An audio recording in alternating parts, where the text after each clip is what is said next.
Okay, yeah, we're gonna do a little. Well, I think we're gonna present you first, right? Then we'll talk.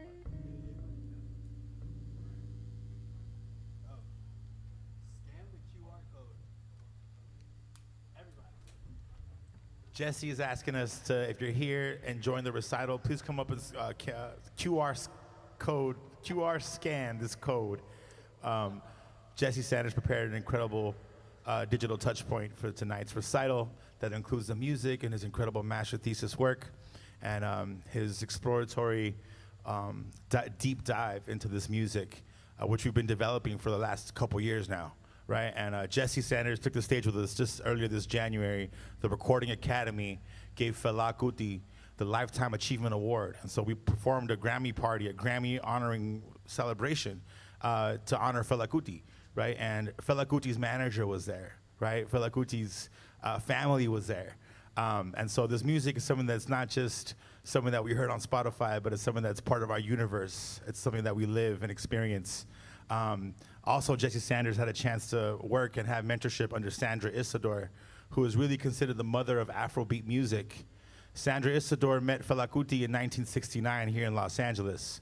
And what spawned after that was an entire trajectory, a new genre and category of Afrobeat music around the world. And Sandra Isidore took him on tour, right? So he's spent some time with some of the original architects of this music, and he prepared an incredible master's thesis. And as a colleague of his and as a musician, and all of us, we're extremely proud and honored to share this moment with Jesse. So please give your hands to Jesse Sanders, please. We'll let y'all present him. We'll let y'all, Everybody scan the QR code if you could. I would really appreciate it. There's a flyer right at the front here. That way you'll be able to follow along with everything that's going on. Thank you, Guillermo. How's everybody doing tonight? Yeah. Can I get a yeah, yeah? Yeah, yeah. Can I get a yeah, yeah? Yeah, yeah. Good evening, good evening. Thank you, guys. And tonight's a little different. You know, normally the music is driven by a lead vocalist, but tonight we are going to take you different experience of Afrobeats, and we're going to explore it from the inside out. And I'm very excited for what you guys are about to experience. What you're going to hear tonight is the groove, the repetition, and the interactions, creating something bigger than just one musician. We're highlighting multiple different pieces of here. I know this is a drum recital, but you guys are going to experience a cohesive collectiveness and a one mind, all talking to one another with call and response, with some solos happening from the horns, from everybody.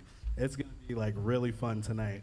And the music that we're playing tonight, it comes from Fela Kuti, but the heartbeat of it, the drum language comes from Tony Allen. So that is who I really talk about a lot in my thesis paper, and I want you guys to all just read it, experience it, and love the music. All right, guys. Our first song. Thank you.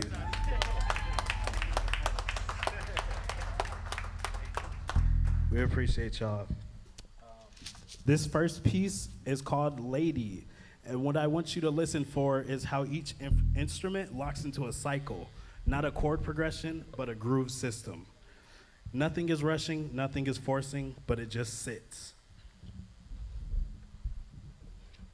Let's get this going.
mic check. Let's make sure Jesse's mic is on. He's about to cook.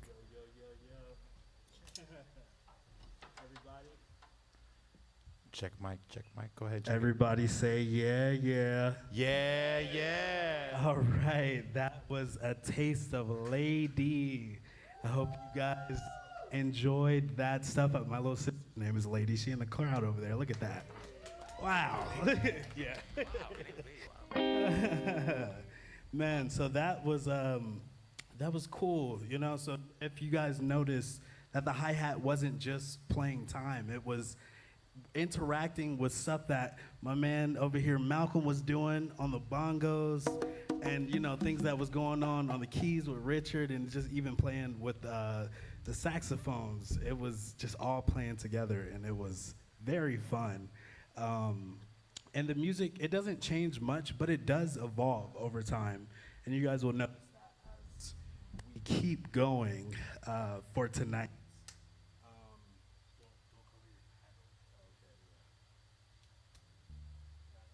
think the batteries might be low. Low battery. I think we need a battery up here. Yeah. Okay, but we're gonna keep things moving. What you just heard was. Wait until they give you more.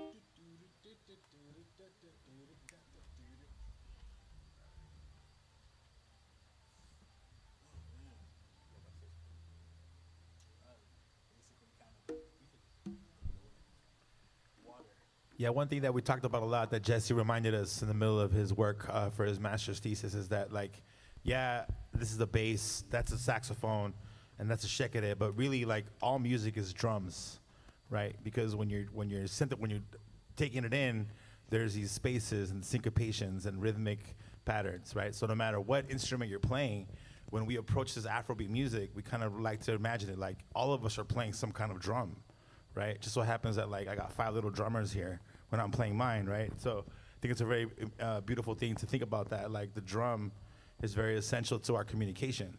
This is how we talk as well. It's like a drum pattern, right? And then we're born with one right here inside of our chest.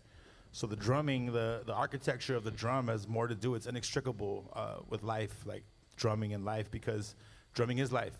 A lot of what we do is inherent patterns and rhythms and syncopations that become inherent to how we live and perceive life. And so we got a chance to explore that with music. And one really cool thing that Jesse reminds me when we're like doing this music is like, we're all really playing the drums. Doesn't matter what instrument you're playing, right? Beautiful. Yes. We got action. All right. I feel fancy with this mic. All right, so this next piece is Water No Get Enemy. And the concept here is flow. Everybody say that with me now. Flow. Yeah. All right, so as we keep things moving, everybody, let's take in the vibes and let's get this Water No Get Enemy. And remember, water doesn't fight. It moves around things. That's just how the groove works. Same applications.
get enemy. Can you guys hear me okay? No? Yes. How about now? All right. Can we get a yeah, yeah? Yeah, yeah. All right. That was Water No Get Enemy. And that one is just something that we were all flowing with. We had some solos. And take it away.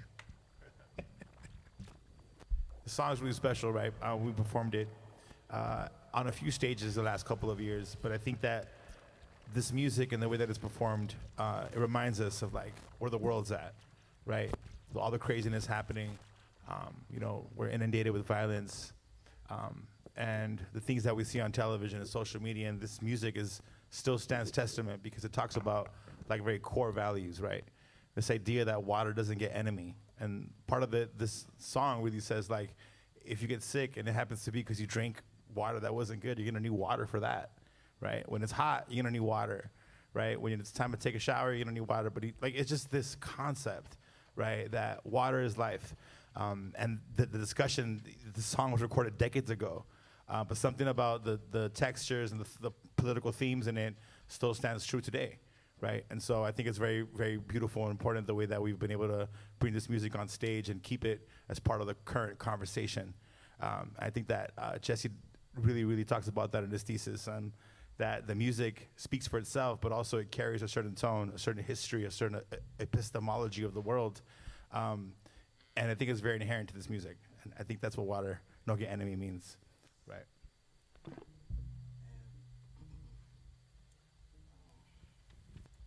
The next song that we have is called, we're shifting energy a bit here. We're gonna ramp it up a little bit. Memo, maybe you can give us a little story of this next one, and it's called Expensive Shit.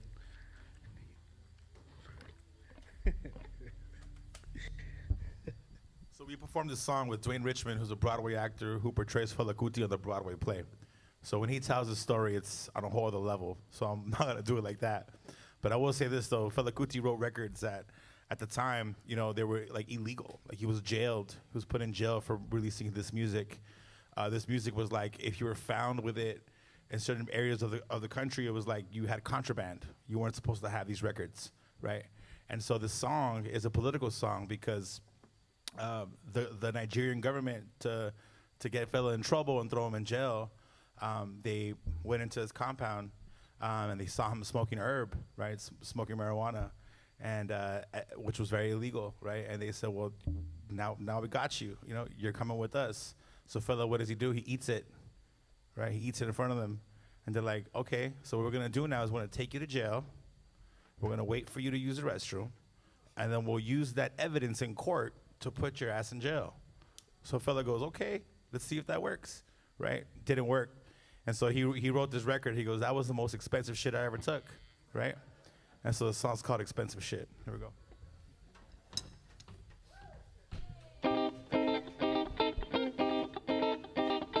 Y'all know what y'all gonna be doing after this, okay?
to bring Leah up because Leah is a big part of the reason why we play this music the way we do.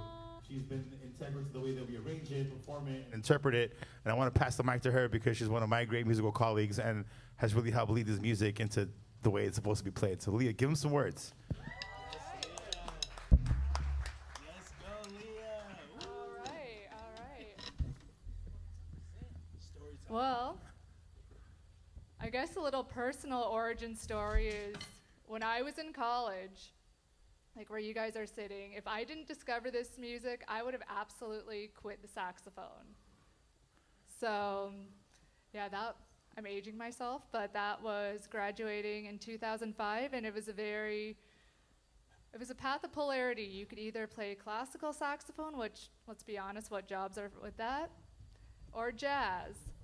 And going to a pretty stringent music school, I was just burnt out and not about it. But upon discovering this music, I realized I really liked improvising over it, kind of the classical style, that I could play these percussive rhythms and really building a solo, like you're playing one chord change. So lots of people would consider that boring.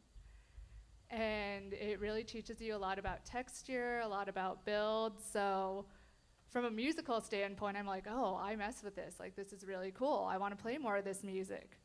Fast forward, and we had CDs in our music library, and going down the rabbit hole and discovering who Fela Kuti was as a human, as an activist.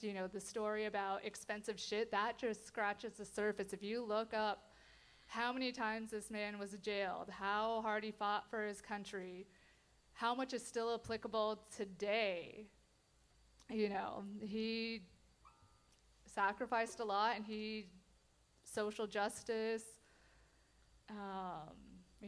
really paved the way. You study his origin story with Sandra, that's very fascinating, and you'll find that Fela met Sandra in Los Angeles, which I think we've been over, and LA is, kind of upon him meeting her, and she radicalized him like, hey, let's stop singing about your soup, let's, learn about the Black Panther movement, which he was a huge part of, and he went back to Africa and came up with this whole volume of work that people know and love him for. So whether you're drawn to the music, whether you're drawn to the stories, I really encourage you guys to learn more about Fela's music, learn more about Tony Allen, because he was Fela's music director and arranger and really helped cultivate this signature style of music. And there's so many bands out there that have been influenced by Fela's music. One thing I find fascinating is kind of this whole resurgence. Antibalas kind of pioneered that in New York City. There's Afrobeat bands in France, Japan, Australia, all over the world, and they're using it as music is a weapon. That's one of Fela's signature phrases. And they're using it to talk about political oppression and social injustices in their part of the world. So I find that really fascinating. And some of my best friends, closest companions, and musical colleagues I have met through different Afrobeat bands all over the world. So this is a really special music. It connects a lot of dots. It connects people all over the world. It unites people, and I hope you enjoy it and are encouraged to learn more. Beautiful. She mentioned something that I want to bring up. So Sandra Isidore, who met Fela Kuti in LA in 1969, like the word Afrobeat wasn't part of the vernacular yet, right? The word Afrobeat and the concept was born here in LA. Because when Fela Kuti came from Nigeria, right, this concept of blackness was different here in America than it was in Africa, right? So he gets to LA, he's seeing the Black Panthers, he's seeing LA on fire, he's seeing the students taking the streets, he's seeing radical African Americans, and he's like, yo, what is this? Like, this is different where I'm from. And could you imagine, during that trip in 1969, Fela Kuti was here gigging and auditioning. He even auditioned for Walt Disney to take his band to play at Disneyland and didn't get the gig, right? And so when Sandra speaks to him, she goes to see him at a club. He's playing music, and she thinks she's like from the Black Panther movement. She hears the music. She's like, man, he must be singing some hardcore Black power stuff, right? And she goes and asks him, she's like, fella, what is that song about you're singing? He's like, oh, it's about my favorite soup. She's like, soup? Like, do you see what Watts is? Watts is on fire, man. Like, we're out here fighting the power. I'm gonna need you to go back. We're gonna have to revisit that Soup song and charge it up with some lyrics that mean something to us.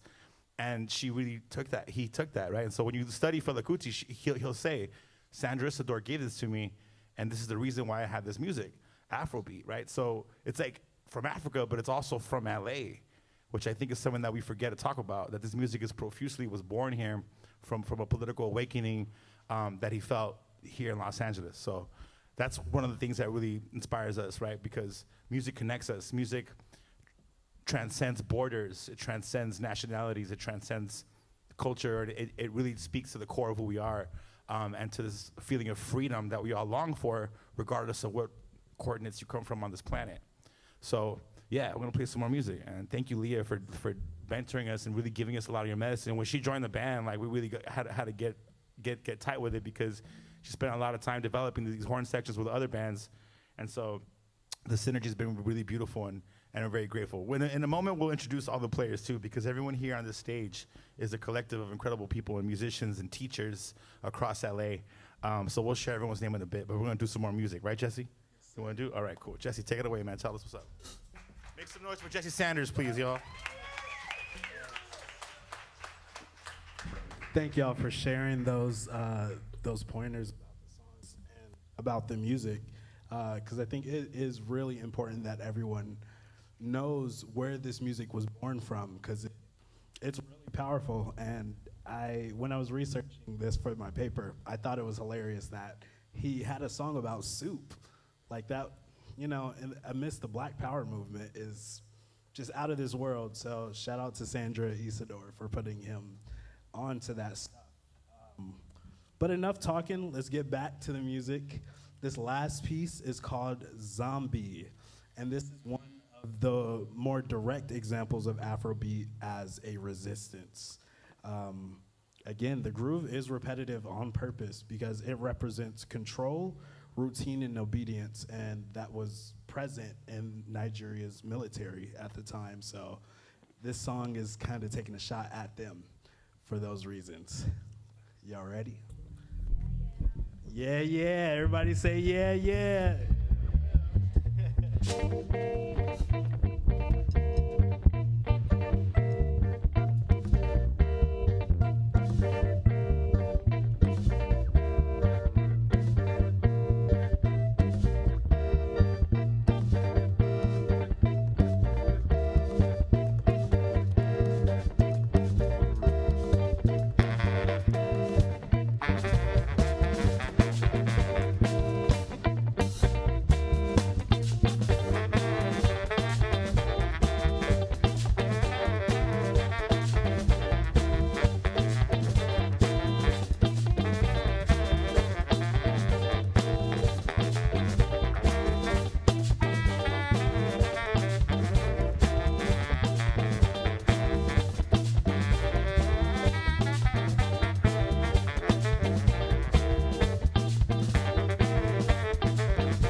check it in. Percussion, we have Ben Gonzo. Make some noise for Ben, y'all.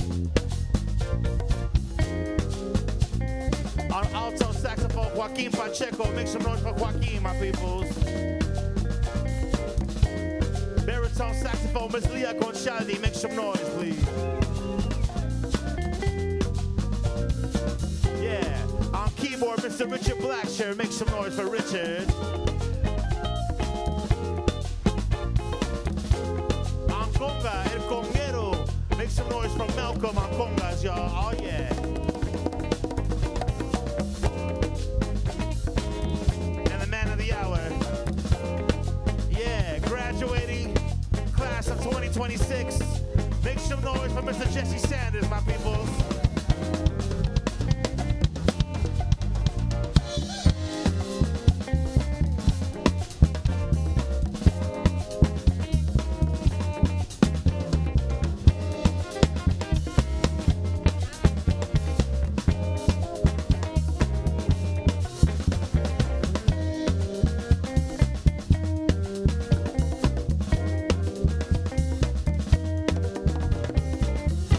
Blow us out, baby. Ready? Blow us out.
Thank you all. Thank you, Los Angeles College of Music. Thank you, Jesse Sanders and Jesse's family.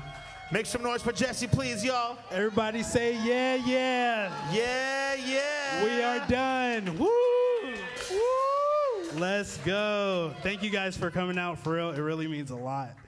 I have no air in my lungs left for y'all, but I love you guys all that came out. Thank you.